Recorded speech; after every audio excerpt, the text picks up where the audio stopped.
Hello mga higala! Welcome na pod sa Coffee Break with Jupe. Ako si DJ Liz. Og ako si DJ Joe, episode 4 na takaron. Grabe ka paspas, pero syempre naagyapon mi para kaubanan ninyo samtang nagkape og nagrelax. Sakto kaayo og karong adlaw atong topic kay isa ka butang nga tanan gyud makarelate. Mao ni ang stress. Mao jud ang stress, murag multo, dili nimo makita pero imo ra ma-feel. Naapirmi sa trabaho, sa balay, sa traffic, ug bisan sa imong notifications. Pero good news mga higala, dili man nato malikayan ang stress, pero pwede lato siya i-manage. Morning episode among i-share ang among mga tips ug personal experiences unsaon pag-handle ani. Sige, ako una. Ang pinakasimple pero epektibo, breathing exercise. Inhale 5 seconds, exhale 5 seconds. Sa una na ako'y presentation, murag muboto akong ulo sa pressure. Gitry na ko ni, after 2 minutes, murag kog ni-refresh. Tinuod gid na Jo, ako pod kung kalit ko ma-stress, mo pause lang ko og ginanghawa, makapakalma gyud. Ikaw, Liz, unsa pa imong style? Music therapy na ako'y playlist nga pang-relax, mga acoustic, old school love songs, basta i-play na ako, murag na ora ko sa veranda naglanto sa adlaw mo sa loop. Yeah. Ako kay depende sa mood. Kung super stressed, usahay mo heavy metal akong paminaon. Murarabag itabaros ang tanang kalagot. Pero kung chill lang, jazz or bossa nova. Kani po Jo, nature therapy. Kung may stress ko, ganahan ko mulingkod sa gawas, tan-o kahoy o langit, bisag gagmay ra kaayo, dako og epekto. Sakto kaayo. Sa una sa siyudad, traffic permi. Pero pag tanalo ko sa clouds, nakaingan ko, okay ra jay ni.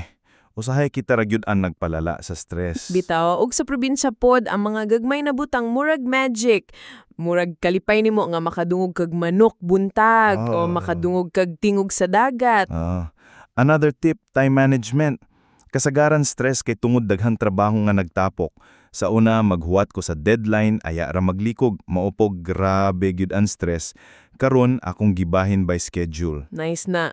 Ako pod apil sa time management kay paghatag og me time. Dili lang pirmi trabaho, bisan 30 minutes lang nga makabuhat kag ganahan nimo, makapawala og stress. Siyempre tulog, kulang og tulog, samot kalagot og paranoid. Usahay maski good morning sa boss abi nimo kasab-an ka. Mo dyan. Na-experience na ako na Jo. Wala ako'y tulog kay daghan trabaho. Pag abot sa office, giingnan ako, hi. Pero akong uto kay, hala, unsay sala na ako.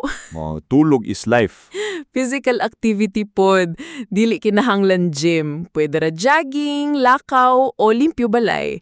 Ang lihok sa lawas, makapabawas og stress gyud. Ako kay usahay kung stressed, maghugas lang kog plato.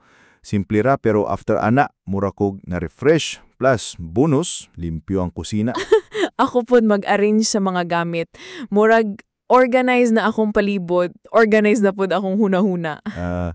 Liz, unsang ang pinakawalay pulos nga stress experience nimo? Hala, daghan. Pero pinaka-epic kay sa una, abi na ko na wala akong phone. Grabe ko kabalaka. Gicheck na ko tanang sulok sa balay. Naarjay sa bulsa sa akong bag. Ako pud sa una, nagdali kog trabaho kay abi ko malate na. Pag-abot na ko sa office, walay tao. Holiday di ay. Anak gyud, usahay kita ra gyud ang maghimog og stress nga walay pulos. So, quick recap mga higala. Breathing exercise, music therapy, nature therapy, time management, enough sleep, physical activity, ug syempre, istorya sa tao nga kasaligan. Mao gyud, dili nato malikayan ang stress, pero pwede nato i-manage. Salamat kayo mga higala sa pagpaminaw sa episode 4 sa Coffee Break with Jupe. Kini nga podcast giproduce ni Jupe. Kita-kits na pod sa sunod nga episode.